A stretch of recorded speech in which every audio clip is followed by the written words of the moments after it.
This episode of RSR is brought to you by iZotope, Native Instruments, SAE Institute, Spectra 1964, and Grace Design. These are tools that I use every day in my studio, from the Spectra 1964, STX 600, 100, and 100D, and Native Instruments Complete 15, to iZotope Ozone and RX, and the central hub for my studio, the Grace Design M701 audio interface. Follow the sponsor links in the show notes. Grab my free mixing course at mixmasterbundle.com, and remember to like this video and subscribe on YouTube because it's a great way to help support this show. Now, get ready to rock.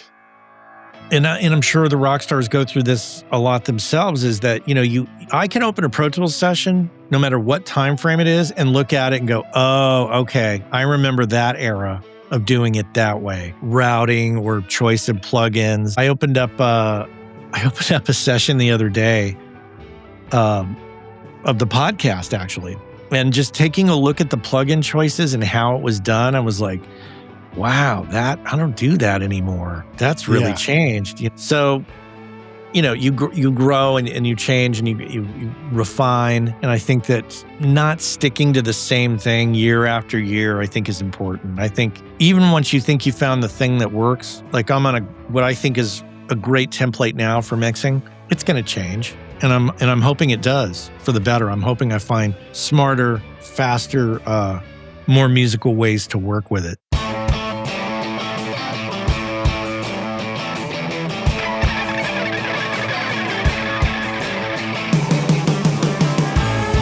Welcome to Recording Studio Rockstars.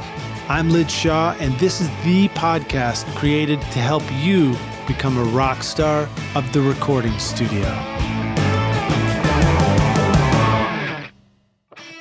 Rockstars, if you want your mixes and masters to translate everywhere, iZotope Ozone 12 gives you the tools to finish with confidence. The new bass control helps you see and balance your low end and punch. Unlimiter brings back life to overcompressed tracks, and Stem EQ lets you rebalance vocals, drums, or bass using only the stereo mix file. And when it's time to get loud, Ozone's new IRC Maximizer gives powerful, clean masters without distortion.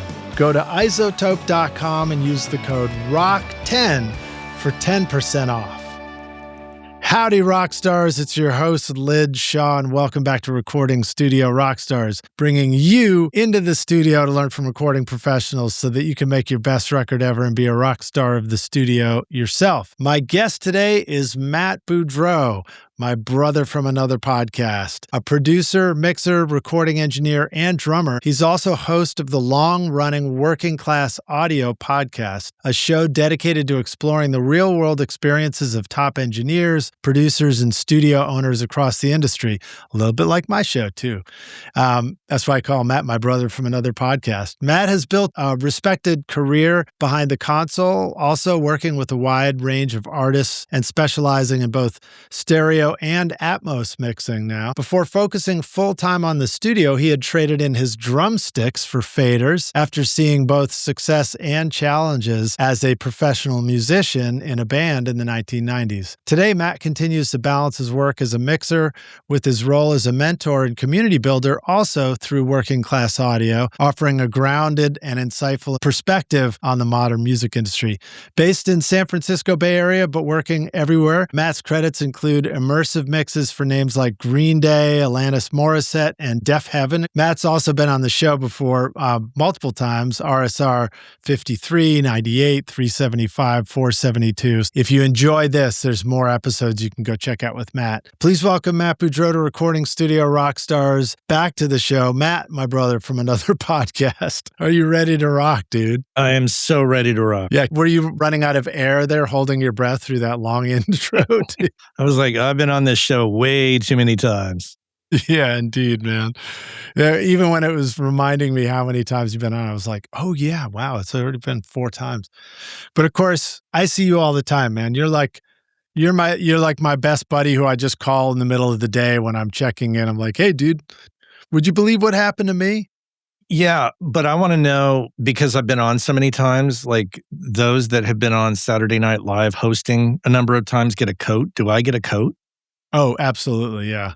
Okay. I have to make a coat. What does the coat look like? Is it like a emblazoned blazer or something like that? I'm not sure what it would look like.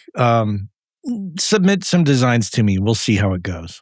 I'll do it. And by the way, that wasn't intentional for me to say emblazoned blazer. It just came out that way. That's my new band, Emblazoned Blazers. So let's see. Let's just jump right into the thick of it, man. Of course, this will come out later, but most recently, you and I were hanging out together at the AES conference in Long Beach, California, and that was a cool experience, man. It was awesome to see you. What were some of your takeaways from that, or what do you feel like you want to share about what that was all about for you? Go on to that. World's best airport. World's best airport, yes. I thought you were going to launch into world peace or something like that. No. You land on you get off the plane, you exit the rear or the front, right on the tarmac, kind of old 70s style. And, you're immediately on the ground, walking to the gate, and you think, okay, this is it. I'm going into the big, dark building. But lo and behold, it's a combination of in and out of nicely landscaped areas where you can hang out. And I'm not one to dork out about airports, but that is an airport to dork out about. It was an airport worth dorking out about. It was like you could go sit in the waiting area and actually have your bare feet in sand, in like a sandy sandbox kind of feel. That's true. You could. It made me think I was arriving in some tropical island, some sort of sleepy tropical island. You know what else struck me too is after being in Long Beach and in Los Angeles, just in that area, it's such a dense city environment. There's everything's a city block right up to the beachfront.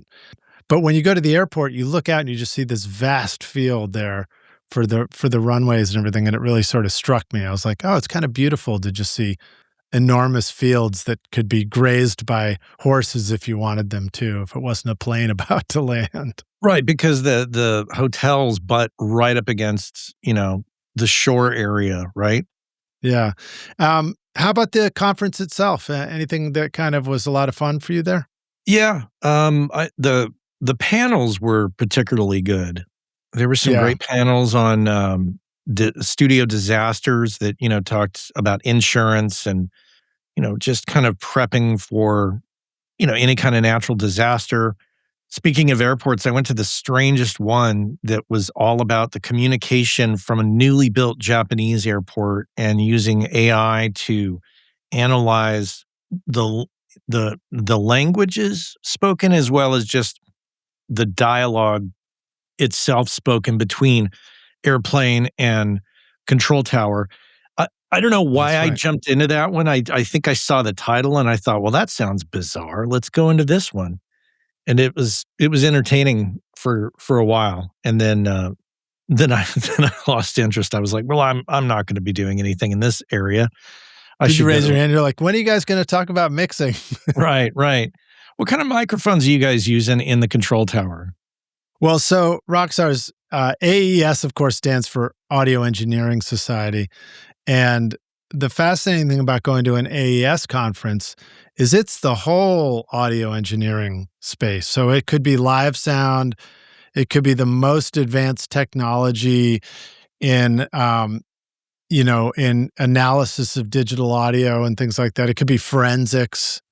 Would you agree, Matt? It's not just for musicians. I mean, there's a lot of music there, of course.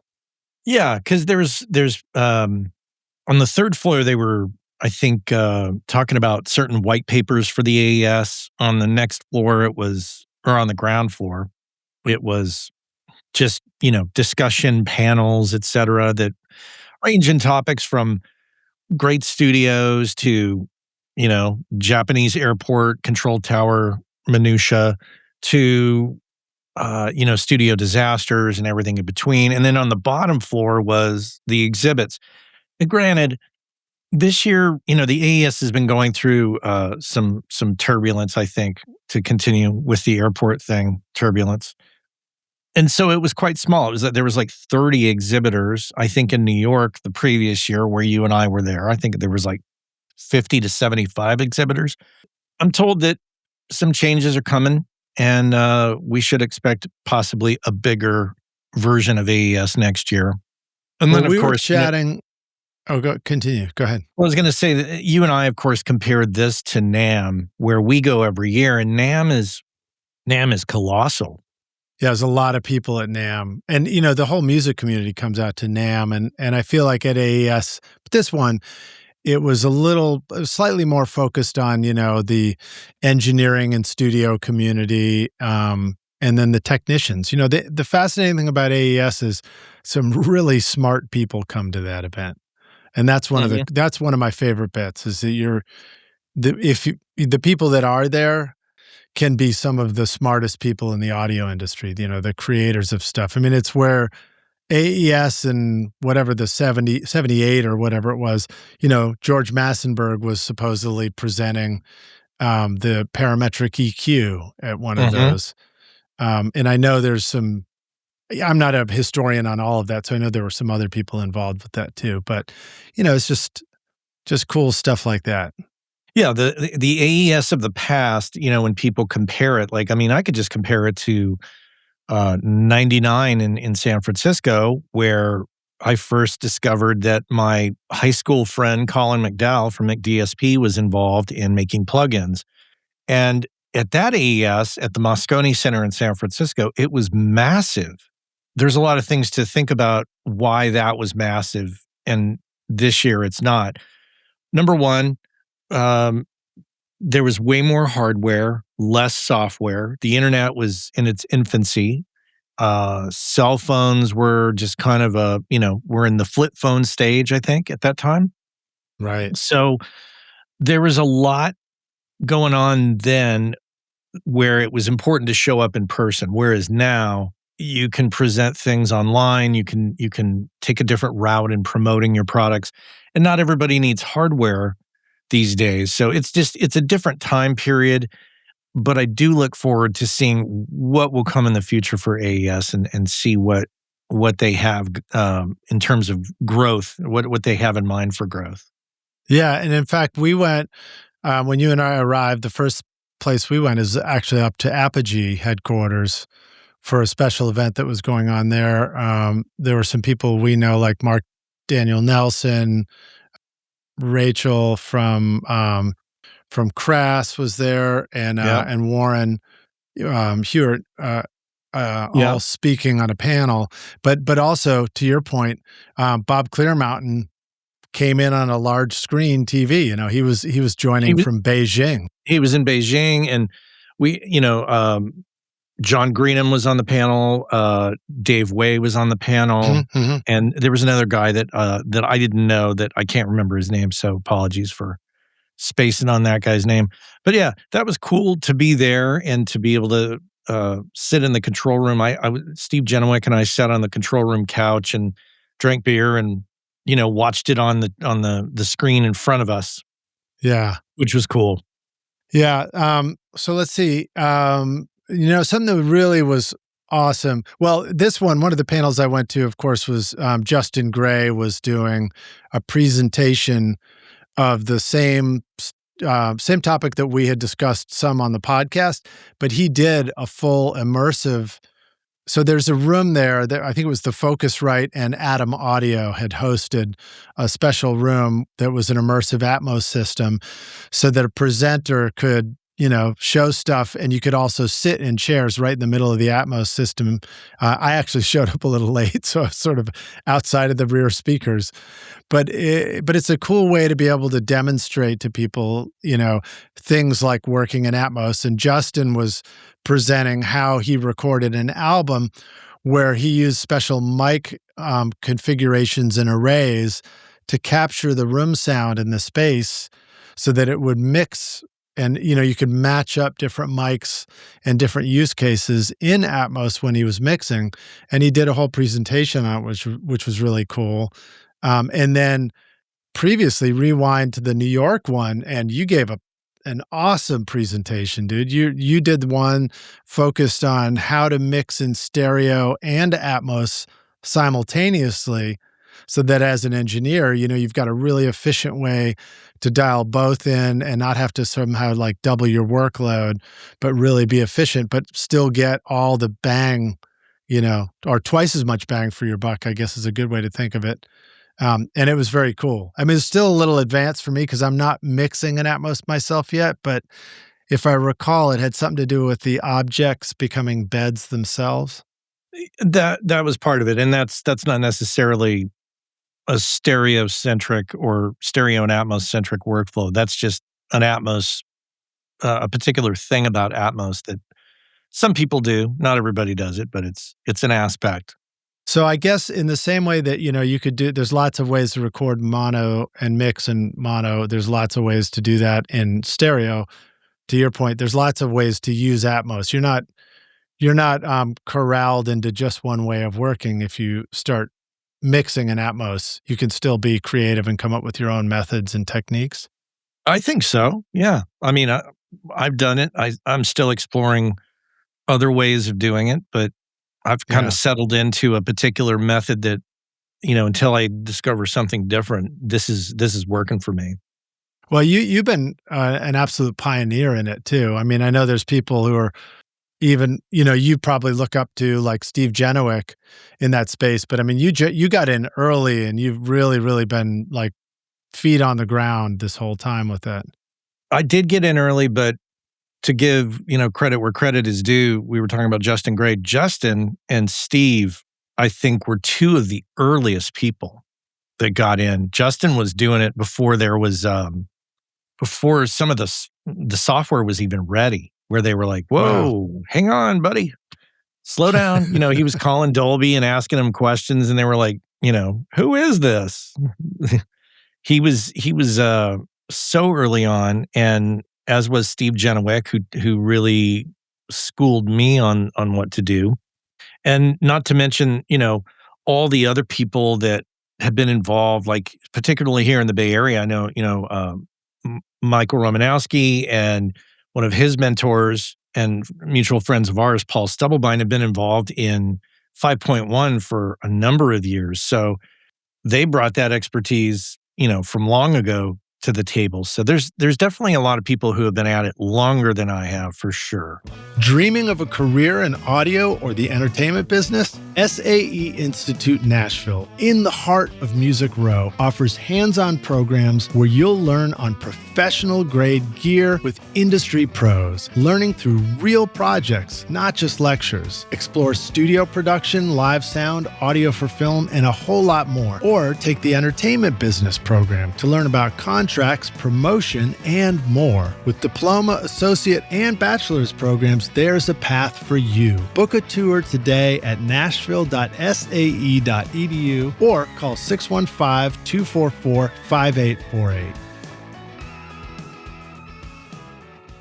Yeah, speaking of which, it was fun to go by. That was another fun treat we had, was we got to go by Steve Genowick's studio and check out his whole Atmos mixing space where he's working. And it looked so comfortable. I mean, it just looked like a very relaxed, awesome space. And he played us some pretty cool music, man. What did he play us, Matt? What did we get to listen to while we were We got to listen to not only new Spinal Tap, but old Spinal Tap in Atmos. And he just played us stuff that he had worked on, which was, amazing to hear. The movie came out, when did it come out? Like, a month ago from us recording this? So by the time you hear this, it's been out for a while. It's now gone from theaters, but Steve played us some stuff. And what's interesting about Steve's room, it's a testament to who he is as an audio professional, because the room is not even treated really. It's his living room. You walk in the front door and boom, you're right there in the living room, and he's taken over. And they have other spots in the house where, a living room could be, reimagined or placed in a different room.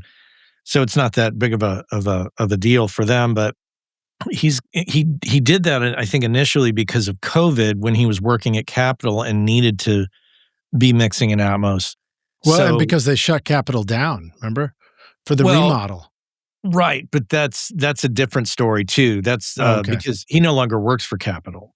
Got it. Got it. Yeah. So the initial, setup came as a result of COVID, and then when they closed Capitol down and were doing the earthquake retrofitting, he naturally had all of it set up and ready to go. So it wasn't a big struggle to get up and running. Yeah, I guess it kind of makes sense that one happened before the other. Capitol probably saw that and said, "Well, if we're taking a break anyway, let's do the earthquake retrofitting or whatever." Well, that's why they're taking a break, is because of the earthquake retrofitting. That Right. Right. it was so intrusive to the entire building that they had to shut down. Well, yeah. So I got to sit there in the mix spot in the sweet zone and listen to Stonehenge. It was amazing. And, we started, and as I joked about it, I kept joking with everybody that, yeah, man, when they got to the part where the dwarves are dancing around, I got up and I was like, Matt and I were doing arm in arm twirls and we accidentally knocked over all the Atmos speakers. We were like, sorry, Steve. No, that didn't really happen. That didn't happen. It would have been a great story though if it had. And then let's see, he also played me, I could request what I wanted to hear. And I was just like, I just want to hear Miles Davis, So, because he had remixed Kinda Blue in Atmos, and it was just amazing to hear that. And he did it from a 3-track. It was so cool. When he was on the show, he talked about that, having the original 3-track, and then they spent all this time thinking about playing the 3-track back through the right speakers in the room, and then they set up the right mics and they re-recorded the I guess they had the 3-track mix maybe up towards the front, but then all the immersive microphones were hearing the sound of Capitol Studio A, I guess, because I haven't been to Capitol, so I don't know the different studios there really well. I think it's Studio A. Yeah, they just basically reamped some of the 3 tracks into the room. Yeah. So you get a real sense of space based on that. But I don't know if you remember, he was talking to us about what they didn't do. They didn't compress, they didn't EQ those tracks. And they left all the tape noise in there. So what you hear in that Atmos mix, at least in the front wall in the left, center, right, is you're hearing the original recording without any kind of goofiness on it that may have existed in previous incarnations in stereo on CD releases or different vinyl releases. It's just a interesting raw thing. Right. So to your point, we might have been missing out on that experience for a while. That might have been something that people heard in the earliest releases, but not in the subsequent releases later. Yeah, I imagine that record's been released so many times, I'm sure it has. It's a record that gets played just a ton in our house and has, over the years. So that was a cool experience. There were other things. And anyway, we don't have to stay on the AES thing for too long, but it was a lot of fun to go and hang out with you. And I guess we were getting acai bowls for breakfast every day. Yeah, man. You hooked, man. I came home and my family was like, oh, so is it all about the acai bowl now? And I was like, it is. It is. I got hooked. There was that chain. I have to say, that kind of set the standard for me of what a pretty good bowl is. And I don't think I've quite matched it here at home yet. I'm still trying to figure it out. It takes me a minute. I haven't even matched the one that I would get in town here, but I've figured out how to make a pretty good one. So what is an acai bowl, Matt? Well, it's it's basically it's fruit, and it could be granola, it could be it's all together in a bowl with this acai mix that's it's like an ice creamy type thing. It's like a grainy, healthy type purple looking crap that I don't know what the hell it is, Lidge. All I know is crap. I eat it. It tastes great. I don't feel like a jerk for eating 2 of them in a row, and I feel Hell great yeah, dude. afterwards. And they're just super, super tasty. I feel like it's like having permission to eat a banana split in the middle of the day, but it's good for you. But it's good for you, right? Right. It's not like I just ate, 2 plates of buttery scrambled eggs and bacon and toast. It's much, much healthier than that. Anyways, Well, so now I'm hooked. That used to be good for, I mean, that can be good for you too if it's good for your attitude about the morning. But yeah, okay, so we did that. That was fun. And then it's just nice to be near the beach too, catch a little sunshine and everything. So we did AES. So to that point too, that idea of mixing in stereo and immersive, I came back from New York having watched you do that, and we started having more discussions. And I've been producing artists here at my studio, and one of the artists I work with is Chris Chamness, who comes from Illinois, and he's a really talented musician, very, very talented musician. And he's one of the most hardworking individuals I know in the music industry. He, will go out there and play, many hour-long cover sets with just him and an acoustic guitar or him and an electric. And then he will also put a band together and put a rock band together. And he's toured in a rock band in the past. But he's been writing and recording originals, and then he, integrates that into this whole working system for making a living as a musician, as an independent musician too. And he's always had like a really, set a bar pretty high for coming into the studio to track with the band, go through the whole process with me of doing production where we'll really build a track. We'll we'll have a couple of days just to get basics. We'll come back. We'll have a day or two just to focus on guitars. We'll have a day for vocals. And through my talks with you, Matt, I had been doing some mixing of the stuff we were doing on my own in the past, but I've learned that it's really great to work with other people. Like collaboration is the secret sauce for making music. That's one of the things I've learned. And so you and I started working together, and I was able to bring a couple of different songs to you, and then you were able to mix those for us. The last one we did was Long Days, which just turned out amazing, dude. Do you want to talk a little bit about that process of what that was like, or just describe that? Yeah, I mean, it's pretty much the same process for me with most tracks. There's that most tracks that I don't that I don't record. If I don't record them, then you get the track in. There's a whole process of discovery. I spend, I don't know, like 45 minutes to an hour just exploring, listening to the tracks, hearing the good, the bad, the ugly, which with you there wasn't, really any ugly there or bad. It's just you listen to it and you start to formulate what the plan is going to be. Like, oh, okay, well, let me do a little test, of let's do just a mix of the bass and the drums here, and let's kind of see how those are fitting together. And then you're like, okay, well, what's going on over in guitars? And you explore the whole thing and start to develop a sense of where you want to go with it, because it could go anywhere. And the music strikes me in a particular way, and I just start shaping it in the way that I think it should go. And sometimes I'll even name the initial session, the discovery session, where I'm just goofing off, trying different things, going off on tangents and rabbit holes, and knowing that I can always, deviate from those rabbit holes. But it's my chance to go a little nuts for a second and see how far we can push it. And then reality sets in and you're like, oh, okay, this is, a particular genre, and here's where I feel like I should go with that. Here's what feels natural.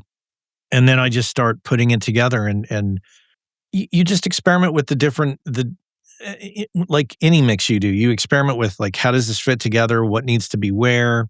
How much of it do we need? And I'll get the stereo mix together, and tell me if you need me to pause and for you to get No, it's great. I'll get the ballpark mix together, kind of a flower arrangement, if you will. and just kind of put everything where I think it needs to be and sit back and listen and just listen for what I think is wrong or right about it and what needs to be taken further, what needs tone shaping. And I listen actually on a here, actually, I'll bring it up into the view. I'll just, even if I have to disconnect it because it's right here. So, behind me, I mean, I sit at the computer, doing all this, but to my right, I've got this piece of crap little amp, tiny little Class D amp tied to these rough tone speakers. Let me just see let me turn the speakers off here so I don't make a big. So this is sort of the equivalent of listening to an Auratone setup or something like that. So these little rough tone speakers, the rough tone folks came and they brought me these a few years ago, and I checked them out, and they were cool, and I didn't really work them into my workflow much at the time. And then will you hold it sort of front center just once so that we make sure we got it right on camera? Oh, groovy. Yeah. So simple, right? Just single cone. Yeah. And it's passive. So, you got to have a power amp to run them. And it's a sealed little box, just like an Auratone, except I think the driver might be a little smaller than an Auratone. Do you use a pair of them in stereo or do you just use one? No, I use a pair of them in stereo. These are the 2 LDs and little 8-ohm speakers. And so I just sit, mixing on these, kind of not loud at all, just kind of quiet.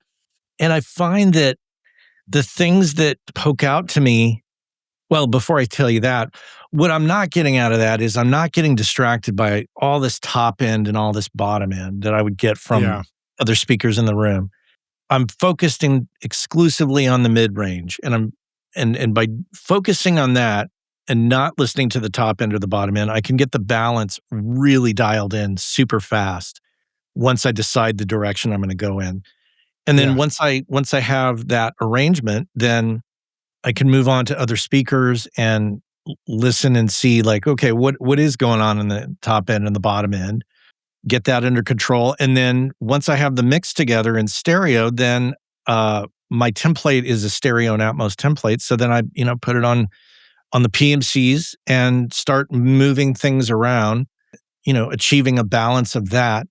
And then going back and listening to the stereo mix on the rough tones to see how things have changed. If they've gotten better, if they've gotten worse, did I overlook something? It all comes together kind of quick, I have to say. Rock stars, if you want fresh song ideas, Complete 15 from Native Instruments has the tools to kickstart your creativity. With Contact 8's Chords tool, you can generate and customize chord progressions instantly for songwriting. And the Phrases tool gives you ready-to-go melodic inspiration right at your fingertips. With 165 instruments and over 150,000 sounds, Complete 15 helps you turn blank pages into music. Pair that with a Complete Control keyboard or machine hardware for seamless integration and hands-on control. Go to nativeinstruments.com and use the code ROCK10 for 10% off. Yeah, it's cool, man. I like hearing about that workflow. I mean, I love using my Avantone speaker for the small speaker check and just down quiet and everything. Mm-hmm. But sometimes I think I use that quickly for rough mixes. I'll just use that because I'm sort of burnt out anyway, and I'm not trying to do big loud mixes yet. But then and also toward the end of a mix, just to really sort of get a sense of mid-range levels on things. So as the mix evolves, I find that helpful. But it's cool to hear, your wisdom of really exploring that initially to get the initial balance of everything, because that's sort of what's going to work. And then the sculpting of the low end and the high end is more of a supportive role. It seems like I don't have to put as much effort into that. When I get the mid-range right, the bottom end and the top end kind of just happen really easily. Any problems in the mid-range, like in particular, I'll tell you, there's a plugin. I don't know if I overuse it or not, but it's the Weiss de-esser plugin. It's just called That's supposed to be a good one. it's usually in the like the 2K range.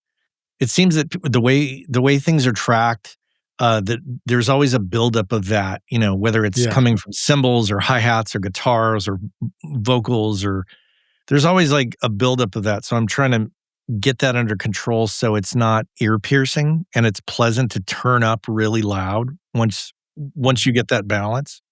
That's something I can hear immediately on these rough tones, and I think that they're great for that. And where does a plugin like that live in a mix situation? Is it sort of on buses of instruments? Is it on individual instrument levels? It can be on either. I mean, I don't have a prescribed, you can only stay here kind of mentality. Right. I just, I hear a problem, I pull the plugin up, I solve the problem, and move on. And do you find dynamic EQs to be useful for that too? Or is there something special about a de-esser that sort of seems to do the trick differently? A de-esser, there's a lot of them out there, and I like the Fab Filter de-esser, the Massey de-esser, the Weiss. The Weiss just has a thing that I like. Part of it is the user interface for any of this stuff. If I can quickly figure out how to solve that problem, and I don't have to go through menus or pull up presets, and I could just go, where's that frequency? Oh, it's right there. Boom. Okay, cut it, and move on. I don't like to belabor the whole thing. I just like to address the situation and get on with my life and get on with the mix. Yeah, indeed. Yeah, that's cool, man. And then, what about for you, the communication process? I know for me, it's always a learning experience. So when you've worked on something and then you hand it over to somebody, there's a moment, and it doesn't matter to me whether I'm working with my favorite, my best friends in a tracking situation and they've got different instruments in their hands, or if I'm working with, my best friend as a mixer, there's still an element of like, you have to let go and you have to just see what comes back. And then you have to know when to respond to what comes back, with the combination of encouragement and like, this is great. And, find the things that are awesome, but also, you like everybody's counting on everybody else to point out the places where maybe it should improve a little bit, like that's the thing that makes collaboration work so well, I think, The lesson started for me in the early 90s. And that lesson was this. I left my first band, the Sextants, and joined another band called 7 Day Diary, because I like to only play in bands that start with S. Just kidding. I don't. It just happened to work out that way. So I'm in this band. We get a deal with Warner Brothers. We do a couple things. First, we do an EP with Joe Ciccarelli. That's where I met Joe Ciccarelli originally, is in the early 90s, working on that. And then working on the first EP. And then we did a full album with Gil Norton. Went to England, made the record with Gil. And then we had a guy named Dave Bascom mix the record, and sitting behind Dave and annoying the shit out of him was how we were doing it. We were like, all band members would come in and listen to his mix and do what band members do. Or like he couldn't make a single move without you guys all commenting on it. One of those sort of things. It was horrific. And I look back on it and I just go, that was really stupid what we did. We sat there and, as drummer, I'm like, more snare drum, more kick drum. Yeah. Everybody wants to hear more of themselves. It's just, it's human nature. So the eye-opening moment came when Warner Brothers said, hey, this sounds not like American rock. So we're going to have Tom Lord Alge remix one of the singles. And that single was going to get mixed in with Tom in the US, and we wouldn't be able to be there. Probably the greatest thing that ever happened. Yeah. And we get a DAT tape, and we show up at our manager's house in Hollywood, and we sit there with a pair of NS10s and a DAT machine and some, listening type set up, and I heard that mix and I was like, oh my God, can he mix the whole record? 'Cause it just, it right then and there, I learned the whole forest for the trees thing. Like this, Tom did exactly what Tom needed to do. And it kicked ass. And it sounded like I wanted to hear the whole record. With no disrespect to Dave Bascom, he did a great job, but it's a different sound. Fast forward years later, my approach and now you guys weren't there. And we weren't there. I think that had we been there, we probably would have made the same mistake. I was there when Tom was mixing once, and I just couldn't shut up. I was like the young guy. I was like, "What's that do? Why do you use that compressor? What's this for? What does this fader do? Oh, I'm sorry. Were you using that?" Yeah, like the worst. It's just the worst for a mix engineer, in my opinion. Some mix engineers like that. I hate it. I absolutely can't stand it. So now, what I tend to do when I make a mix is I'll send it to the client, no matter if it's, one of my good friends or not, and I'll just say, "Here's the mix. Talk to me in a few days." Everybody's reaction, I've had this with recent clients where I'll like, you spend all day on the mix and you feel like you nailed it. You send it to them, and then they have a list of notes within an hour, and you're like, whoa, whoa, whoa, whoa, whoa. Not cool. I just spent the whole day on this. You're making notes to try to drive it right back to where the rough mix was at, and we're not doing that. You're going to sit on it. You're going to digest it, and we're really going to see what the true problems are. Because after a couple days, they get used to certain things the way they are, and it's the real problems that come out.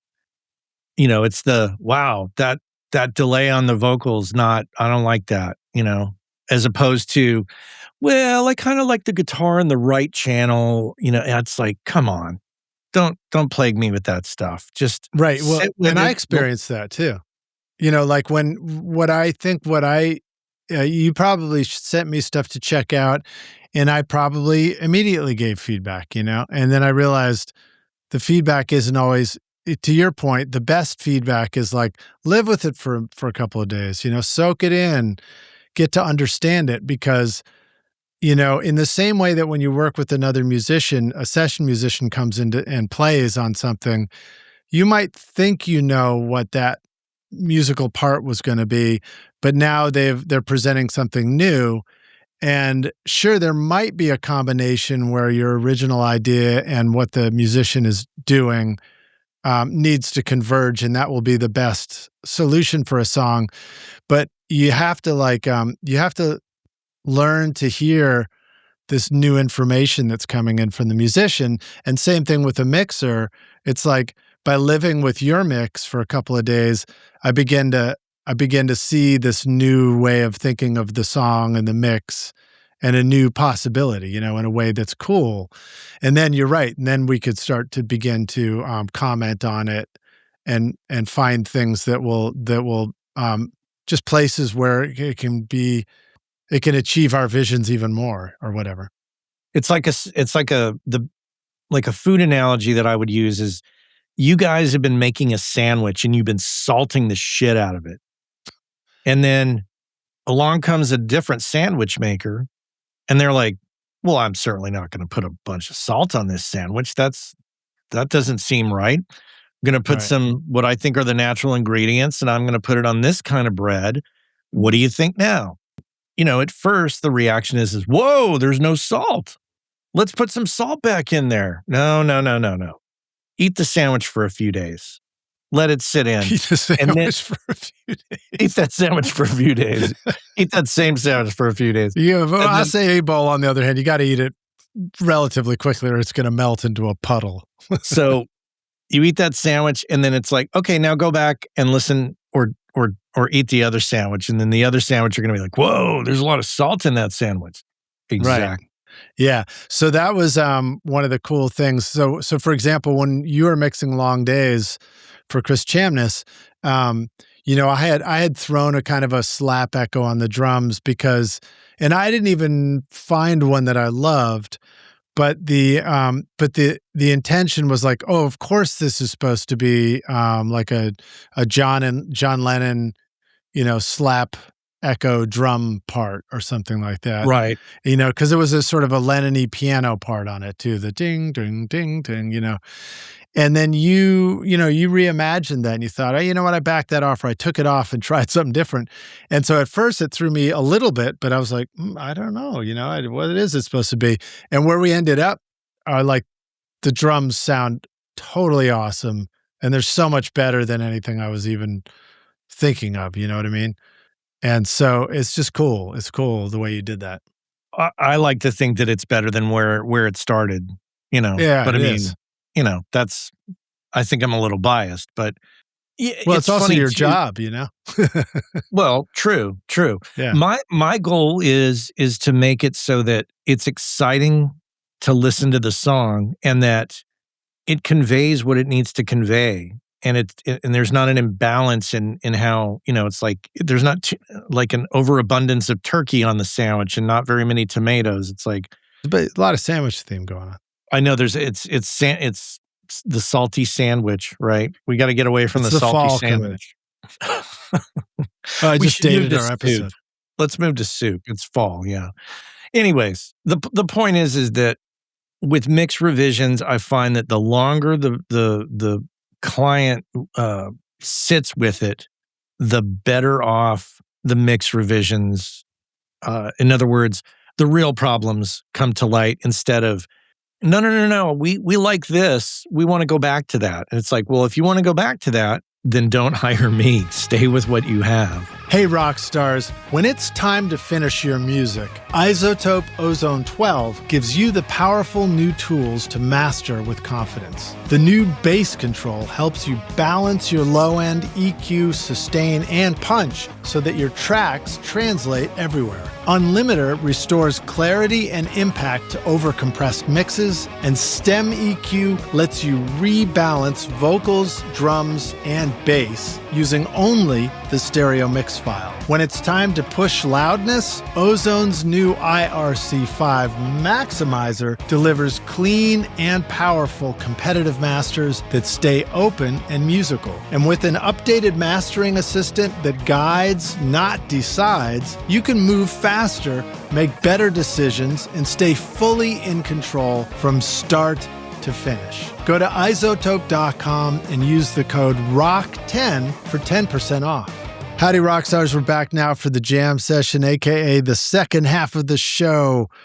And joining me today is my brother from another podcast, Matt Boudreau, also from Working Class Audio, and a brilliant mixer in stereo and Atmos. Matt, are you ready to jam?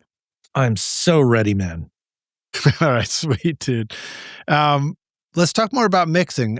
What have you got going on right now that you're excited about? What are some of the methods that you use? Even we were talking about this topic of like communicating and collaborating. So what's really working well for you right now? Well, let's see. On the mix revision front, just kind of continuing on that theme, this current client I have has presented me with a spreadsheet of mix revisions, which is interesting. It's basically, here's the song title, and here's a progress, on each of the rows, and each row has a different, revision on it, and it's time stamped. He'll say, like 213. There's, the B on this word hits a little hard. Can you soften it? And then, you write your note next to that. Yes, I put a fade up on it. It's all good now. Check it off and move on. And I'm really loving that. This particular client is organized in that way. It's always great when the client is organized, when they want this project to get done as much as you do. What I run into is when we get into client insecurities. It's like, no matter what you do, no matter what change you make to accommodate them, sometimes there's those clients that are just insecure and, they're artists. I get it. And they're putting themselves out in the world. But sometimes there's some artists that just aren't ready to put it out and call it a day and let it go. Right. They want to continually keep, well, there's not enough top end, or there's not enough. They start to point at things that really don't have a direct effect on the performance, yet it's the performance that they're not happy with, and that can be frustrating. And how you handle that is obviously, it takes a little bit of finesse and nuance, and I certainly have made my mistakes with clients like that in the past. I think the trick is, for those listening, is to be mindful of who you're going to work for. If somebody approaches you to do a job, whether it's recording or mixing or mastering or whatever part of the task in the record creation process you're being hired for, just kind of feel people out. Use your gut. I trust my gut so much because it served me very well. Whenever I've got a weird feeling about somebody or something just seems off, I listen to that intuition and I react by, not taking gigs. I'll turn stuff down if possible. Mm-hmm. Yeah, I think that's really good. I think it's sometimes it's trickier. It's a little different trusting your gut on the, whether the people you're working with are exactly who you should be working with. I guess you do get a sense if somebody's really just rubbing you the wrong way, then it's like, we don't have to work with everybody. We can choose who we work with. But trusting your gut in the creative decisions too, though, that's really critical. Like, just having a gut feeling of whether the music rocks or doesn't rock or feels good, or you respond to the certain instruments. Right. And what I was talking about initially was just, accepting the job from some of your clients and knowing when to say, I'm not the right person for this project, whether it's a musical decision or a personality decision.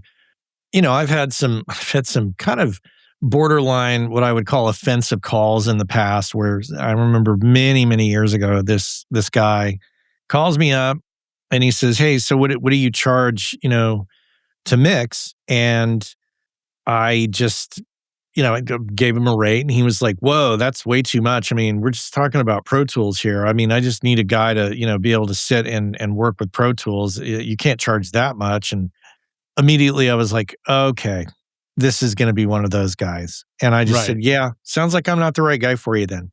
Yeah. But did you send him to somebody you thought might be the right guy?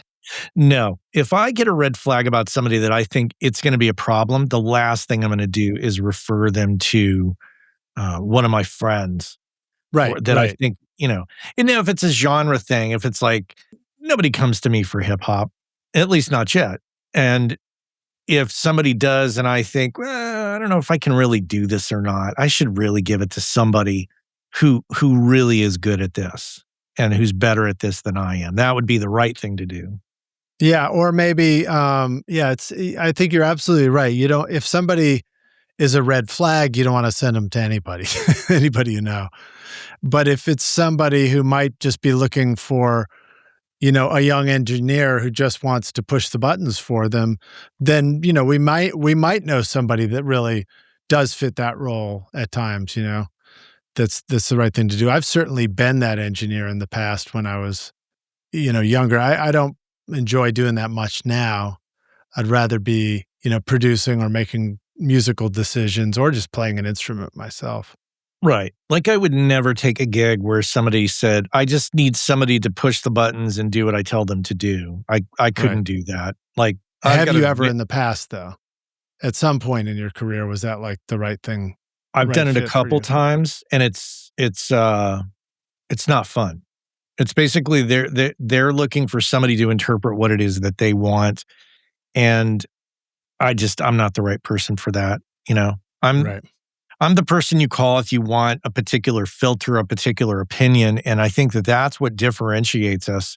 If you want some generic thing, maybe that's what AI is good for. But if you want a particular opinion and filter and, sense of presentation, doesn't sound like everything else per se, then I think you go to individuals. I think that's as mixers, that's how we differentiate ourselves, is by doing our thing. And by doing that, we insulate ourselves from that, that particular AI type approach that I fear is is going to happen at some point. It's already happened with mastering. They're coming for the mixing engineers next. And I'm not a sky is falling kind of person with that. However, I'm going to do what I do. I'm going to inject my unique approach to it, which I think has a particular thing going for it, and I'll stick to my guns in that way. But the other thing too is, I think it's super important as mix engineers. When you kind of take somebody's thing and maybe you push it in a direction that kind of goes a bit beyond where they want it to go on with a particular, vocal effect or guitar effect or overall aesthetic. Sometimes you got to be willing to just let go if they come back and they're just like, I get it. It's what you're doing is cool, but can we just dial that back by like 80%? Right. And you got to be able to just say, yeah, cool, we could do that. You can't let your ego get so bruised and be so attached to that mix that it's going to destroy you if they don't accept it as is. You've got to, it's a compromise, and you're involving different people's opinions and filters. So you got to mix and match a little bit. Again, Long Days is the most recent example of us working together, and I really learned a lot about the collaboration, that kind of dialogue, and then arriving at something that was.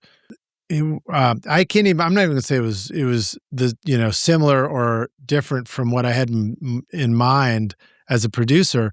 I don't think I don't know what I have in mind as a producer. What I usually have in mind is the gut instinct. It's the feeling. It's the the excitement of a sound or something like that. And where we ended up is exactly that. And it's very cool, to hear it back, and especially to get away from it and come back and revisit it, because I think it took us a minute before Chris, as the artist, had finally, and he's working with our friend Megan Gohill at Gohill Records also. But before it was released, and I'm streaming it off the streaming services and being able to crank it up that way, and it was such a pleasure, to hear it again. And the vocal just sounds killer. Like, you've got this really distinct to me only because I've heard your mixes, and I hear how you have this really fine appreciation for what a vocal can sound like in a mix. So you get the vocals to sound really great, but you also don't do it in a way that is that sounds like you've taken it to a whole nother planet. You just do it in a way that sounds like it's really sort of this high fidelity, great rendition of the vocals that we had, and then also, you're very clever with the way that you handle the drums. And as a drummer yourself, I think you've got a vision for where drums can be in a mix. And, you create a drum mix that also sounds very high fidelity, even if where we started wasn't as high fidelity as I wished it was. You know what I mean? So I really appreciate that, and you've in fact created courses about mixing with triggers, using samples in mixes and stuff like that. So Rockstars, if you're curious about that at all, do you still have that available, Matt? As of this recording, I do not. Okay. However, I am exploring something. Actually, I tell you what I've been really hot on is Eric Valentine. Let's just say that he's like rocket scientist level engineer, right? He's all right. He's okay. He's pretty fucking amazing. And I really get inspired by him, I have to say. And he's got, while he inspires me on a audio level, his approach to his videos in terms of presenting them and the infrastructure of which he does it, it's low cost for the watcher.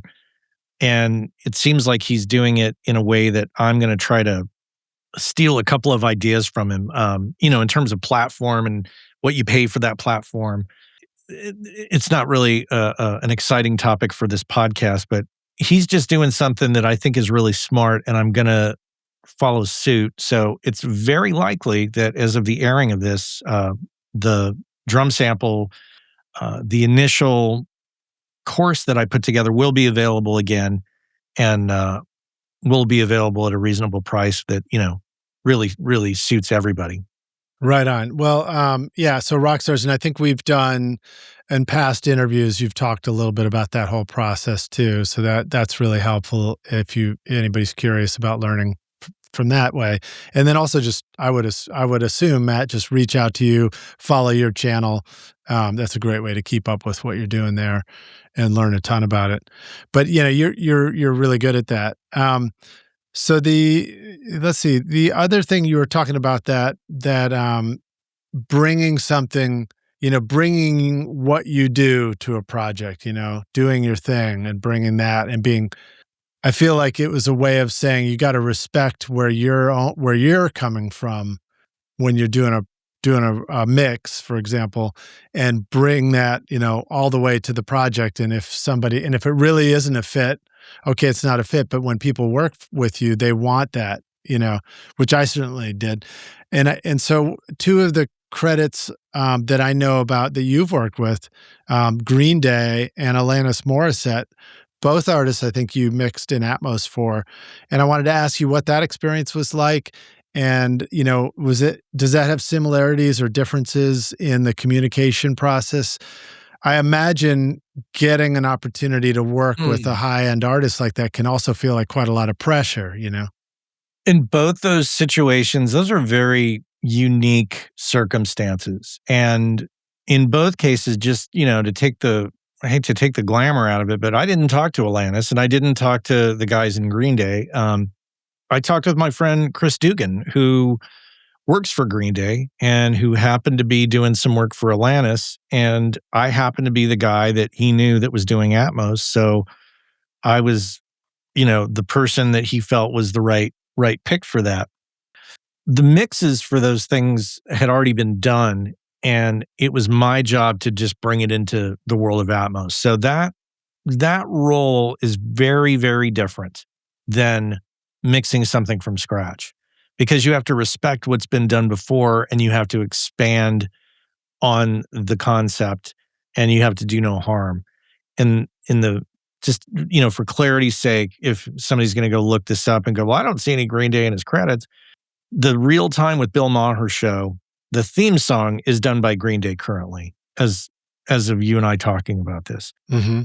Initially, it was in stereo. And Chris brought me the tracks and I put it in Atmos because HBO was going to start broadcasting in Atmos live. So they needed an Atmos version of the song. So that's where that fell. And I'll come back to what I learned from that, because I learned something very, very key to my workflow out of that experience. Are you ready to launch your career in the audio or entertainment business? SAE Institute Nashville, right here in the heart of Music Row, offers hands-on programs to prepare you for the industry. From studio production and live sound to audio for film and a whole lot more. You'll learn by doing, working with professional-grade gear alongside experienced industry pros. If you're more into the business side of entertainment, SAE's Entertainment Business Program teaches essential basics like contracts and promotion to help you navigate the industry. With diploma, associate, or bachelor's degrees, there's a path for everyone. Plus, Career Services supports graduates as they take the next step. Want to see it for yourself? Immerse yourself in Nashville's exciting music scene and book a tour today at nashville.sae.edu or call 615-244-5848. And then the Alanis Morissette thing, that was 2 songs for the Yellow Jackets soundtrack, which Yellow Jackets has now been, I think it's been on Netflix since, but originally it was on Showtime. Mm-hmm. And I had never watched the show. And once again, mixes were done in stereo. Now they needed to be done in Atmos. And that you could go to Apple Music if you want, and you can check out the Yellow Jackets soundtrack. It's an interesting thing too, because her songs, Alanis' songs, are the first and the last on that record, on that soundtrack record. They sandwich everything else in between, and everything else in between are stereo mixes of 90s songs that we all know and love. And Alanis' songs are in Atmos. They're the only two songs in Atmos on the whole record. So it doesn't say Dolby Atmos. It doesn't get that designation on Apple Music. In both those cases, Chris signed off on my mixes in person because I would do the mixes and then he would come over and go, okay, cool. Oh yeah, these little stabby guitars, Billy's going to want those up a little bit. So let's make sure that those are heard. And, it was like little stuff like that. Because, Chris has worked with the band for a long time. He knows what those guys like. Does he do sound with them on the road or something like that? No. He's kind of in many respects, a jack of all trades, but a very great engineer as well. So he ends up mixing a lot of stuff for them. Just kind of when you're a band of that level, like a Green Day, like a Metallica, you're generating so much content and not all of it can be farmed out. So Chris knows the band intimately. He tracks the band. I think he tracked the last record. And then Rob Cavallo produced and CLA mixed the last record. Anyways, so what I learned from working with Chris on that is and I've talked about this on other shows, but what's key is at that time with Atmos, it had always been, let's do the stereo mix, let's create stems, let's create the Atmos mix. But HBO in the process said, hey, we're going to need down mixes. We're going to need stereo down mixes of this for those situations where it's applicable, where the watcher of the show doesn't have an Atmos setup. And I don't know how the broadcast thing works, but I was like, okay, sure. We need to listen in stereo. We need to listen in 714. Oh, by the way, we also need to listen in 514 for smaller systems and 5.1. So I configured my Grace 908 controller, which is to me the best controller for this job on the planet. For if you're doing Atmos, that's the smartest box that exists. People can arm wrestle me over that versus the Avid solution, which I'm not a big fan of. But I reconfigured the Atmos, the Grace controller really quickly and got everything routed. And as we were doing it, that's when it occurred to me. I was like, wait a minute. We could be doing this all in the same, like if this were a complete multi-track thing, not based on stems, we could actually just, take the multi-track and we could mix it in stereo and Atmos at the same time. And that's where that initial idea, I hate to use this term, but that's where it stemmed from. Sorry for the pun. But that's where it came from. And you do stuff like that and you do the best work you can, but you also try to be, you have to be mindful of the potential lessons that can come out of it. Mm-hmm. It's one thing to do the job, but to do the job and also like try to take from it some new lessons and some new ideas. I think that's really cool. And from that particular project, that was such a moment where I felt the light bulb appear above my head and was like, ding. Did you have the angels going, oh? Oh, it was kind of like that. Yeah. And then similar with Alanis, with the tracks Chris brought me, I just said, so can we get any more drum stems out of this? And he's like, nope, we got what we got. And I was like, good. And, we took the hand that we were dealt and I kind of did some trickery and some magic with that and made it sound completely different than how I thought it was going to sound when I sat down and started working on it. I thought, oh man, all I have is this, like one or two stems. That's it. But we turned it into something far better than where we started. That's cool, man. That's cool. Yeah, maybe that'll be in a future course too. How to go from no stem drums to a fully mixed kit or something like that. Yeah, I like what happened with it. It's cool. Would I make the same decision today? Probably not. I probably would, now that I've been in it for I think I've been in it for 4.5, 5 years. And I think that my methods and my confidence in that platform has changed and gotten so much better.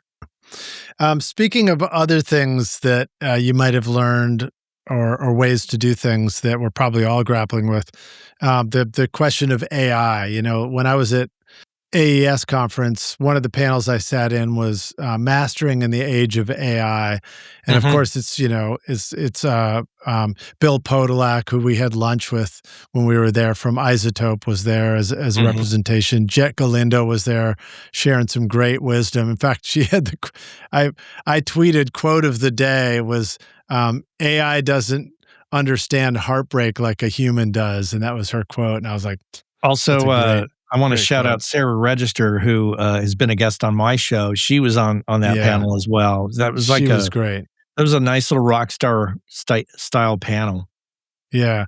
But, for you, I guess the question is, in what ways do you feel like AI is stepping in to be helpful rather than a threat, for example? And that's sort of I think that's a good comparison question, as those seem to be the leading questions in that space.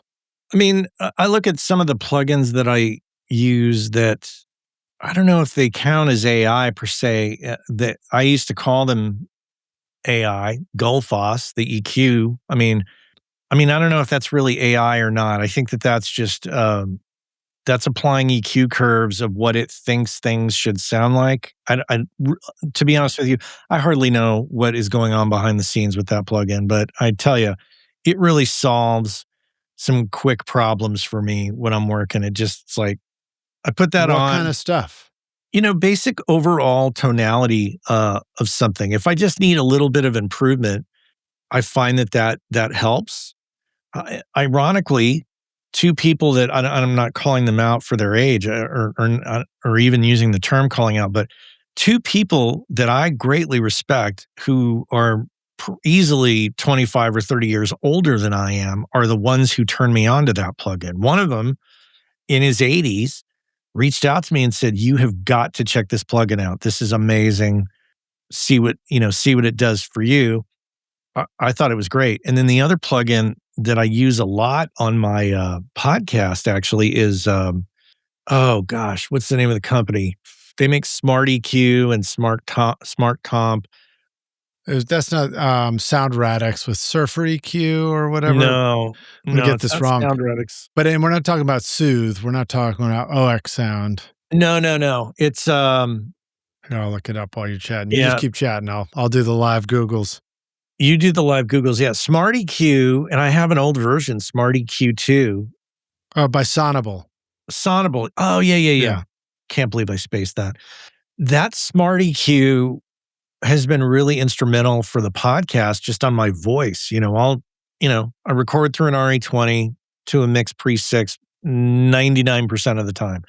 And then on the post-production end of it, I always put it on, speech. It analyzes it, and it generally does the same thing pretty much every time. I could probably just have the one preset, make a preset of my voice, but I always sample it from scratch every time. And I think that does a great job. Those are things that speed the process, don't get in the way, don't become, I hate tools that make me think too much and take me out of the whole process. I need to move quick. I need to, pull the plugin down, hit a couple buttons and go. Or in the case of the Weiss de-esser that I mentioned earlier, pull it down. I know where to go in that plugin. I know how to move quickly. Now, that's not an AI plugin, but in general, the plugins can't be intrusive into the process. And if they are, then it becomes too much about the process and less about, making the music. And if I have to stop and read the manual, I don't want to have to read the manual. God forbid I do that. I want to be able to just work and get it done and move on. And I'm sure the rock stars go through this a lot themselves, is that, I can open a Pro Tools session no matter what time frame it is and look at it and go, oh, okay, I remember that era of doing it that way. Routing or choice of plugins. I opened up a session the other day of the podcast, actually, and just taking a look at the plugin choices and how it was done. I was like, wow, I don't do that anymore. That's really changed, you grow and you change and you refine. And I think that not sticking to the same thing year after year, I think is important. I think, even once you think you found the thing that works, like I'm on what I think is a great template now for mixing, it's going to change. And I'm hoping it does for the better. I'm hoping I find smarter, faster, more musical ways to work with it. Yeah, I mean, I think a good takeaway from what you're saying is a reminder that it doesn't matter to us if it's AI or not AI. If it's a useful tool, then use it. If it helps us make better music faster, and this doesn't mean make the music for us. It means assist us in our creative process. That's what it means to me. Like I don't want stuff that just does the creative part for me. I want the stuff that just does as what was the quote from somebody who was like, I don't want AI to do my to create for me. I want it to do my laundry so I can go create, Yeah, excuse me. And there's a lot of laundry in our process, for mixing or creating. And now, I mean, I know this has been in Pro Tools for some time, but I mean, when I click on the insert point in a Pro Tools session, I don't go hunting for the plugin. I do a search. There's a couple plugins, particularly the UADX, the Spark plugins. For some reason, those don't show up in the search like I expect them to. But other than those, most of the time I'm just like, few letters, there it is, boom, let's go. So that, and that speaks also to, plugin manufacturers. It's like, if you have some strange name or something that just doesn't fly off the tongue for me, then, those plugins sit in the plugin folder unused, which is a good thing and a bad thing. There's a shit ton of plugins in my plugin folder, many of which I do not use anymore. However, when somebody sends me a session and I see a plugin in use that is in my plugin folder, I'm like, oh, I forgot about that one. Oh, let's use that on this. They were using it. I'll use it too. So yeah, it's nice to have the choices there if you need it. Hey, rock stars, writing and recording your next great song just got a whole lot easier with Complete 15 from Native Instruments. This powerful toolkit gives you everything from deep sound design to instant musical ideas. Contact 8 introduces creative features like the new chords tool, letting you generate and customize compelling chord progressions without needing to know music theory, making it perfect for songwriting. And the phrases tool helps you find fresh melodic lines on the spot. With over 165 instruments and more than 150,000 sounds, Massive X, battery, and Guitar Rig 7 Pro, you've got everything you need to create in any genre. You can shape your ideas into real music fast. Whether you're sketching an idea or finishing a full production, Complete 15 keeps you in the creative flow from first note to final mix. Add your Complete Control keyboard or machine hardware to the mix for seamless integration and hands-on control. Go to nativeinstruments.com and use the code ROCK10 for 10% off. Yeah, I love the search feature for plugins because most of the time when we're thinking of what we need to do, we're already thinking about this. We're like, got this problem, need the solution. And the last thing you want is to be distracted by 1,000 options. You just want to go right for it. But then sometimes I'm like, I need some kind of cool reverb or delay or, modulation effect. And then it's fun to be able to go click open that folder and just kind of browse through. Now, probably the artist isn't looking over my shoulder while I do that. They're probably, but occasionally somebody's there in the room. But it's nice to have both of those options, move fast or, take your time and find something brand new. And in my template, there's some things that are already ready to go, but sometimes I'll think, okay, I'm not going to use the same reverb on this one that I did in the last song. I need something really goofy here. I need something very characteristic and something that's not just there to provide ambience, but something that's there to make a statement with the vocal, something that's going to define this song. I will go through that plugin list and look through all those reverbs and delays and look at that. Just like you look at a list of microphones and you kind of know like, oh, okay, that sounds like this. I'll look through the list of plugins. Oh, I know what I need. What's that plugin that I bought like 5 years ago that I only used Yeah. like 3 times. Oh, crap. Who makes that? And I'll have to literally stop, go through the list and slow down and find that plugin. And once I do, then it's like, okay, at least I didn't have to patch it in and plug it in and find that it didn't work. At least I could just throw it on there and know that it's going to work. Yeah, I think it's great to go do that every once in a while too, because we get into the habit of using things that are recent or familiar. But you and I have been making records for a long time, and every once in a while you go back and you're like, oh yeah, that tape delay from Massey plugins. I used to use that all the time, and that thing sounded great, and then you go back and re-explore it, or yeah, just stuff like that. I mean, there are so many. I mean, there have been great plugins for decades. Believe it, I can't. It's hard to believe that we can say that now, but I know. Well, and I'll give you an example. So there's a record that I did 20 plus years ago, and the artist and I got to talking and, hey man, wouldn't it be cool if we remixed this, 20th anniversary in Atmos, and we did some stereo remixes and kind of tidied the stereo mixes up a bit? Yeah, let's do that. And then, we first off, we go on the hunt and we can't find it. And then we realize, oh, okay, the real thing exists on these data backup tapes that, I fortunately did. Send it to Dan Johnson in Burbank to at Audio Archiving Services. I think that's what's Dan's company. You're gonna have to live Google Dan Johnson Audio Archiving. Okay, I'm live Googling right now. I need to confirm that's what it is, because Dan is such a savior, and people like Dan are great saviors of audio, like him and Catherine Vericoli and Jessica Thompson. Let's see. Yeah, Dan Johnson at Audio Archiving Services. There you go, in Burbank. There you go. Okay, so we send the tapes down to Dan. Sharp as a tack, Matt. Dan, quick turnaround. He says, yep, tapes are in good shape.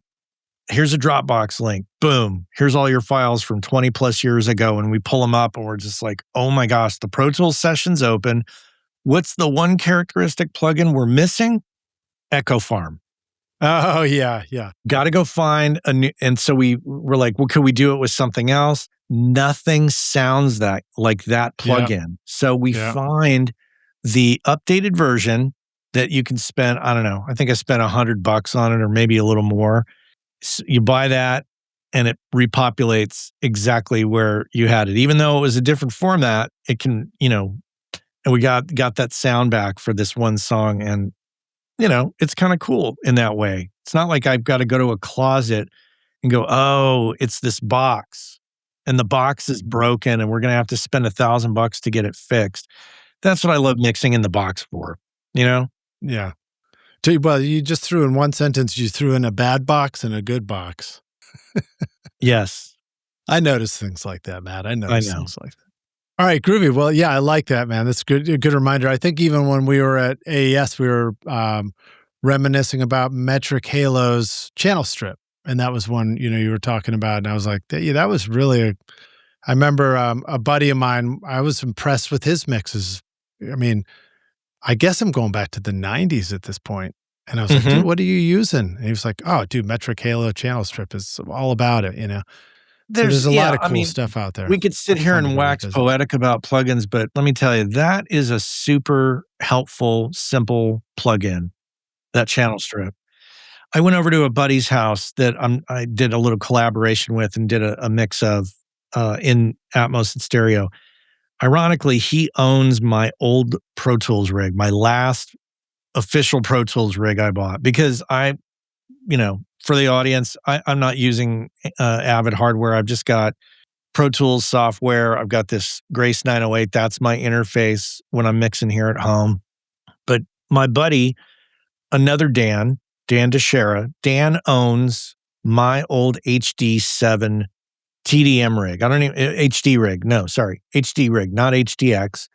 And he was having some issues with it. It's running on an old G5, I think. And I went over there to troubleshoot and we got around it, got it figured out. But in doing so, I was looking at the plugins on that system and I was like, oh my God, Metric Halo's channel strip. I love that plugin. I got to get that plugin. It's funny how, you get reminded by seeing someone else use something and I can't believe I'm sitting here reminiscing about plugins, but that's what we're doing. That's a great plug-in reminiscing. Yeah. Boy, I don't even remember what was the name of it? I feel like it's had just something to do with royalty. It's from Boz Digital. It was my favorite tape delay plugin for a long time.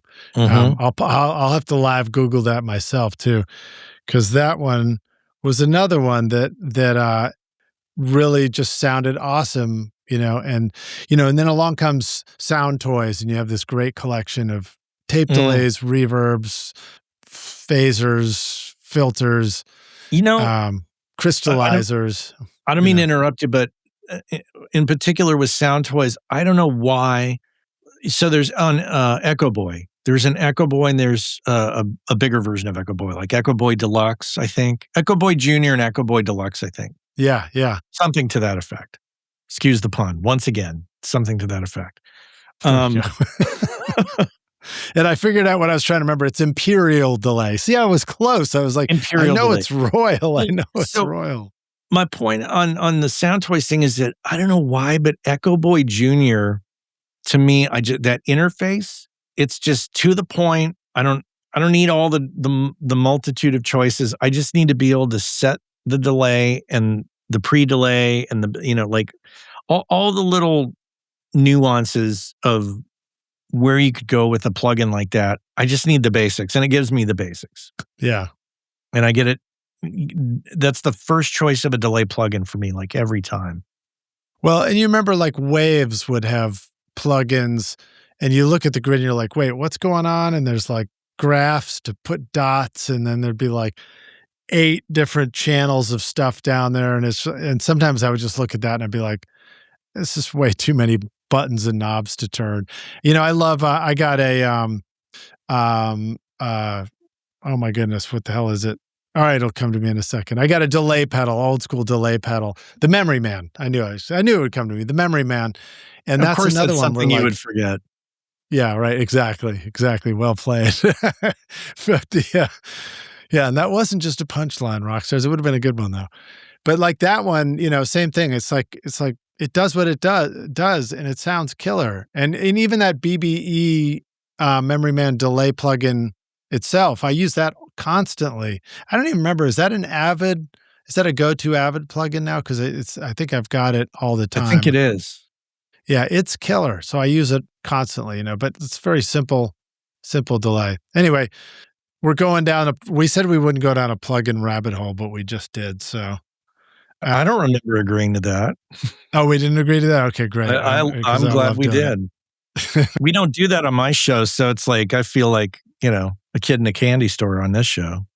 Hey, speaking of plugins, so I recently just did an interview with Bill Cheney from Spectra 1964, and we were talking about the Audio Punks teamed up with Spectra 1964, and they released a C610 comp limiter plugin with Chad Blake, collaborating with Chad Blake, and it actually has Chad's C610 in there. And my God, dude, that plugin sounds badass. It's so cool sounding. Have you had a chance to mess with that yet? I've got it, and I haven't put it through its paces yet, because you get into a workflow with a record, and then a new plugin comes out, and you're like, oh, we're midway through this record. Do I really want to introduce that now, or should I wait till the next record? Or maybe you do. I don't know. I do. Yeah, I do. I don't like changing things up in midway through a record, like Pro Tools updates, iOS, or not iOS, but Mac OS updates. Or if I'm in the middle of a record, we're in the vehicle that we're going to take to the destination, and we're not going to change vehicles. Indeed. All right. Well, groovy. Well, let's see here. We're coming up to the end of our chat. Is there anything that we haven't talked about that is on your mind? Stuff you're excited about today. That I'm excited about. It's funny. I've been spending an extraordinary amount of time thinking about just the multitude of ways to preserve the data that I have. And it's a never ending story with me. We've talked about it on previous shows of yours, but you have fresh conversations. Chris Dugan, who I mentioned earlier, who works for Green Day, I'll call Chris or I'll text Chris. He'll be on the road and I'm like, oh no, I've got a new idea. And he's like, call me. So I call him and we end up in these conversations just like, let me run an idea by you about how to back this up and what I'm doing. And what do you think about this? Poke holes in this idea. Nice. Just the dorkiest of conversations. And Justin Perkins, mastering engineer, who has mastered the stereo version of the Chris Chamness stuff for us. Yeah. Justin and I get into it too. These are side tangents that I take, complement or support the whole audio plan of life. Sometimes when I'm sitting there and I can't fall asleep, sure, some people will take melatonin. I'll sit there and I'll strategize about backing things up and what's the smart way to do it given the current situation. And that stuff not only will that help put me to sleep, but it's just stuff that I dwell on because I get worried about like what's going to happen, like if somebody needs to get to the Chris Chamness stuff when I'm dead, I want Chris's, kids to be able to access this stuff. So I better come up with a plan of attack so they can. And I know that's like, it's brilliant, man. It might be unnecessary in some circumstances, but what if Chris's thing turns into a big deal and somebody's like, hey, we want to put together a box set. So what did Matt do with the thing? Well, I mean, to your point, most of the incidents of that won't matter at all because it's the sum of the, some of the artists, some of the projects that get an opportunity, but you have to be ready for everybody. We have to think of ways to archive and keep and preserve everything we're doing for everybody because you don't know who's going to need that file down the road. You don't know who's going to need it later. And even somebody that we're working with that we might think, well, this person's going to be famous, this person's not going to be famous or something. You might have that thought in your head, but the person who maybe didn't get famous might still get an opportunity and need it. And it might actually mean a lot more to them, in that moment that you still had that file for them. I've had artists come back and, need the TV mix for something so they could do it again or re-sing it or use it for something else. And it's great to be able to offer those. And I know we have tools now, to that topic where you can do stem separation, but you can't really do that for a TV mix. You can't really remove a vocal from a performance and have it still stand on its own two legs yet. You can adjust the vocal level in a performance, and then you can remove a vocal from something and then kind of manipulate that sound into a new creative work. But you can't, to my knowledge, Matt, you can't strip a vocal out of a mix, out of a stereo mix, and actually still have a stereo mix that sounds high fidelity afterwards, right? Well, you can strip it out, but whether it sounds good or not, that's all right. is your point. And I think that, it's tough. It's just so much easier just to generate all that stuff right at the get-go, Yeah. When you need to do, all the various mixes. Are you recording your own music or other people's music in your studio, but you're having trouble figuring out how to get your mixes to sound great? Do they sound weak and distant or lack punch and clarity? Well, I've got a gift for you to help you take your mixes from sounding like basement demos to sounding a lot more like professional mixes. And it's my free course called Mix Master Bundle. This course will show you how to get pro-sounding mixes from your home studio with free and stock plugins in Pro Tools. And the best part is, these mixing techniques will work for you in any DAW, whether you're in Logic, Cubase, PreSonus Studio One, Reaper, or anything you can think of. Are you ready to make your best record ever? Then go to mixmasterbundle.com to get started for free now, and you can find the clickable link in the show notes of this episode. But, that also, case in point, as I flew home from AES, Larry Crane and I from Tape Op sat next to each other on the plane. We hung out before that. We discovered he was at the airport. So, of course, we sat around and talked and sat together in the plane. And we were just talking about his mix strategy.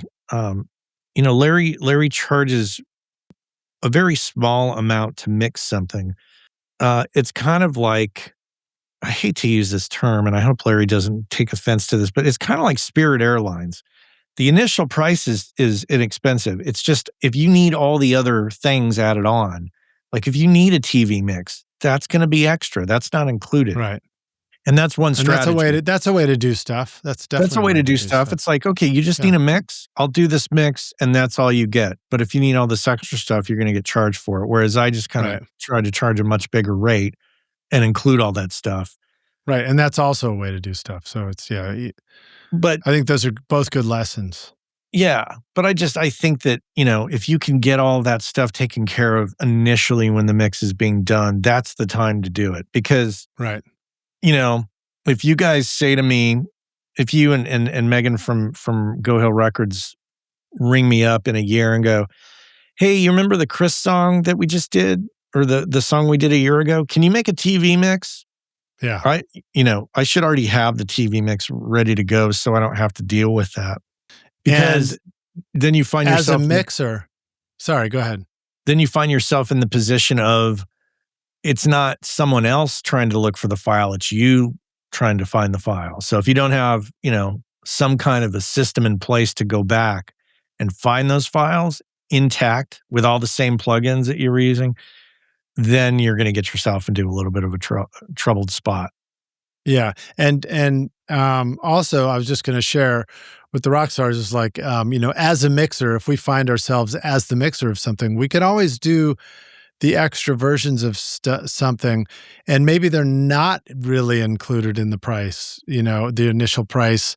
They might be, or they might not be. And if we've already done the work, then when somebody does come back and need something in the future, we have that opportunity to say, absolutely, it's a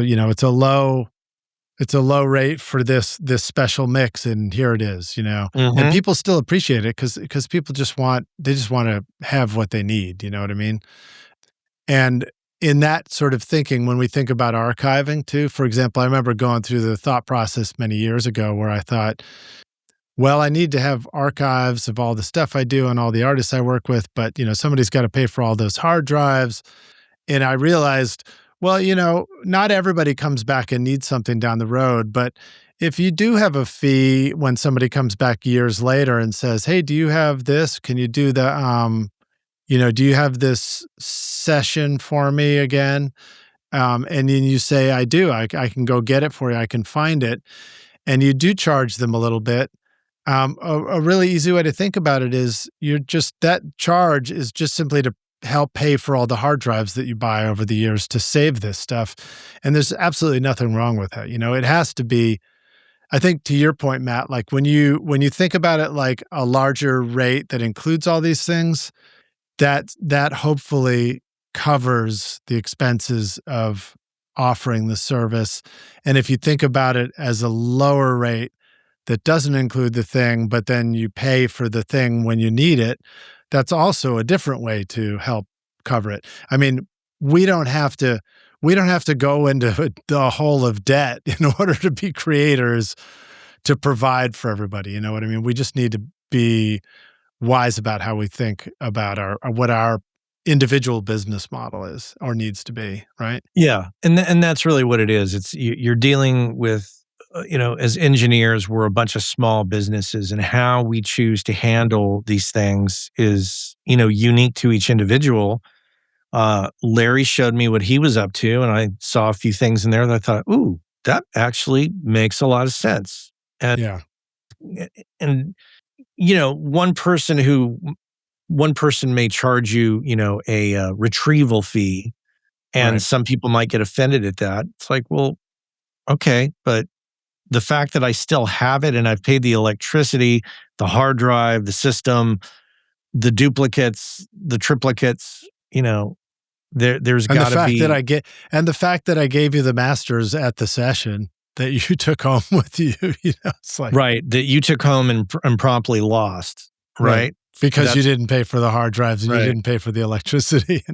Yeah, anyway. I mean, there's two sides of this that I think is an important thing that we don't have to go down a great rabbit hole of discussion, but I think We that love rabbit holes, man. It's we rabbits love all the way rabbits. down. There, some engineers approach the artist in a way that is like, we all should show artists great respect.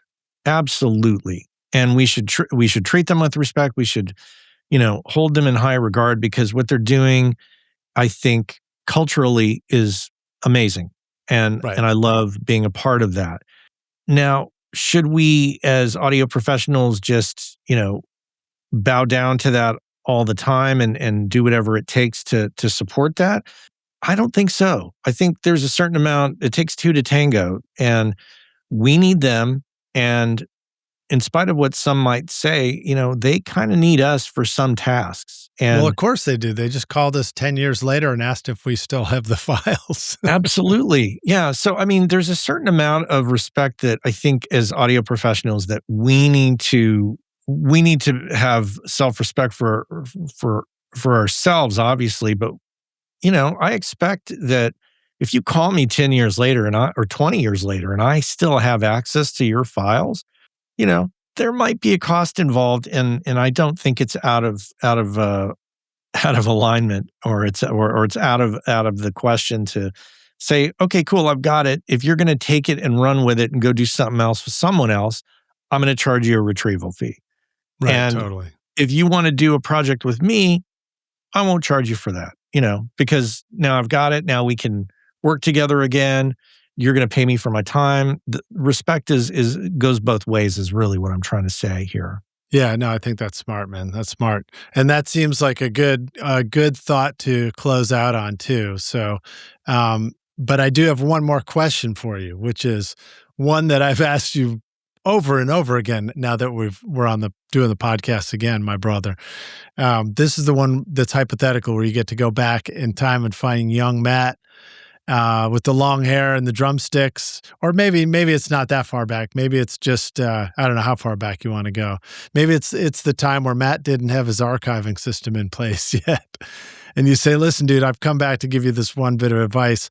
Here's the single most important thing you need to know to be a rock star of the studio yourself one day." What advice do you feel like you would go back and give yourself? That's super easy. And based on the conversation of being able to retrieve stuff from 20 years ago, if it doesn't exist in three places, it just doesn't exist. It don't exist. Right. If we're talking about, your Pro Tools sessions, you got to have the 3-2-1 concept, 3 different copies, two copies that you have access to immediately, and then a third that is in a remote location. And that remote location could be a cloud location if you want. But, essentially, you need to plan for a little disaster in all of that. So don't think if it's in the cloud and that's the only place it exists, it's totally safe, because it's not necessarily going to be the case, because you never know.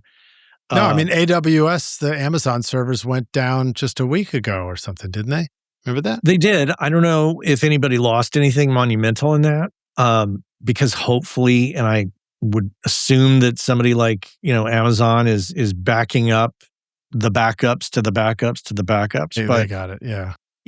But at the same time, disaster can strike in ways that we can't imagine. And so you got to plan for it. And once you do that, then, you can recall those sessions from long ago, to revisit them and maybe have another chance at, helping an artist put out a box set or something reimagined of piece of music that you had a great time working on with them. I think that, or your own music, if or you're your an own artist music, yourself. right? Absolutely. Yeah, I mean, so think about the level of how much more. Well, I mean, I know sometimes we go back and listen to our old work and we think, man, that sounds great. I wonder how I did that. But there's other times where we go back and we think, oh, I could totally smoke that mix now, So it's cool to be able to go back and even just make sure that you've still got the old stuff you did. We suffer a little bit from the era of cassettes. And so there are cassettes somewhere of my bands in college where I'm like, if I needed it again, I don't know if I can find it anymore, because in the early days, it just lived on a shelf, But hey, you could take one of those cassettes and pull out one of these AI things and deconstruct it and see if it still holds weight. That's true. I could do a remix that way. Well, Yeah. stem separation. All right, dude. Well, thank you for joining us again on the show, man. It's always great to see you. I mean, I'll probably see you as early as tomorrow morning.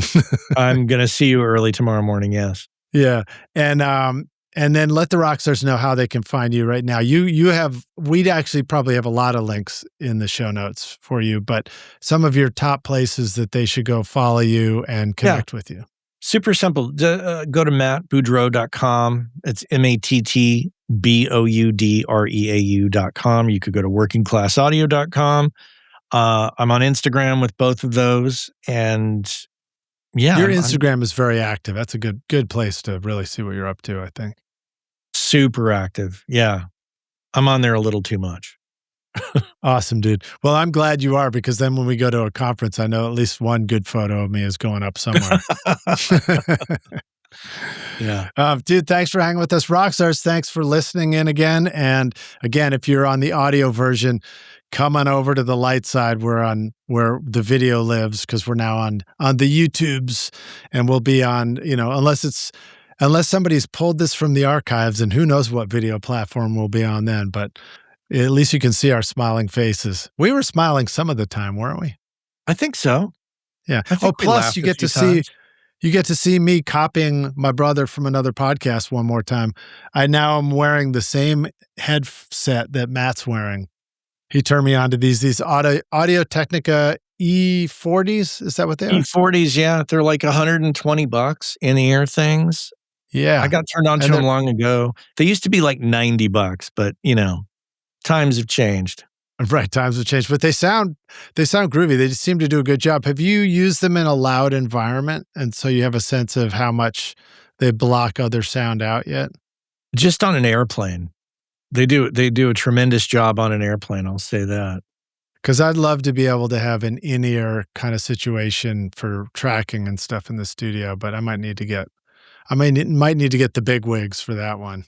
Yeah, I much prefer an over-the-ear thing in the studio, because if something goes south, I want to be able to pull that thing off my head as fast as possible. I thought about that too. But anyway, I digress once again. So Matt, thanks for hanging with us, Rockstars. If you enjoyed this, hit that like button so that this will reach more people to enjoy it as well, because that's how this stuff works on the internet. And then subscribe if you want to make sure you catch more interviews from us, and give us a comment, and let's see, what would be a good question for us to ask the rock stars, Matt. How are you archiving your files now? Share some wisdom. There we go. I like that. All right, groovy. All right, dude. I will see you around, man. Thanks for being here, dude. Cheers.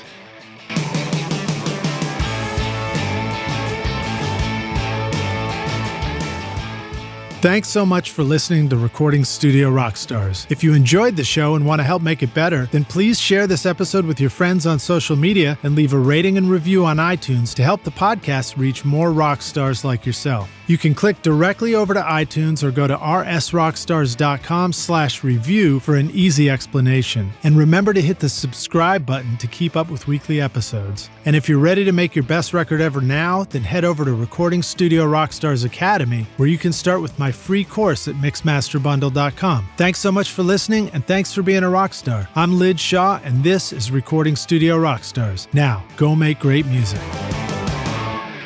Recording Studio Rockstars would like to give a big thank you to our fantastic sponsors who make this episode possible. iZotope, Native Instruments, SAE Institute, Spectra 1964, Grace Design, and Picker. Check out the Spectra 1964 website for factory direct budget-saving prices on the STX 600, 100, 100D, and BBDI DirectBox. Check out my studio profile on the Picker app on iPhone or Android, and remember to take advantage of our special coupon code ROCK10 for 10% off any plugin purchase at iZotope.com or nativeinstruments.com. And don't forget, you can start mixing right now with my free course at mixmasterbundle.com. If you enjoyed Recording Studio Rockstars, Please check out our sponsors using the links in the show notes below. These are all things I highly recommend for your studio. They're going to help you make your best record ever. Please like and subscribe to our YouTube channel as well, because it's a great way to help support this show. And I'd also like to thank our fantastic team here at Recording Studio Rockstars, Vlad Weselchenko and Daria Tupesis. Thanks so much for watching and listening, and we'll see you in the next episode.